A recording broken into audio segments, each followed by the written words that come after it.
Channel of Vadodara. Dabhoi શહેરના મહુડી ભાગોળ બહાર આવેલ કોમી એકતાના પ્રતીક હઝરત ભીકન શહીદ બાબાના ઉર્સ પ્રસંગની ઉજવણી કરવામાં આવી। ડભોઈ શહેર મહુડી ભાગોળ બહાર આવેલ કોમી એકતાના પ્રતીક ચિશ્તી હઝરત ભીકન શહીદ બાબાના ઉર્સ પ્રસંગને મનાવવામાં આવ્યો હતો। પહેલા નાદ શરીફ, ત્યારબાદ સંદલ શરીફ, જુલુસ બાદ નિયાસ લંગર તકસીમ કરવામાં આવી હતી।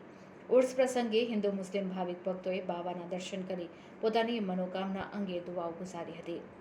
અહીં આવેલ મહેમાનોએ નિયાસનો લાભ લીધો હતો।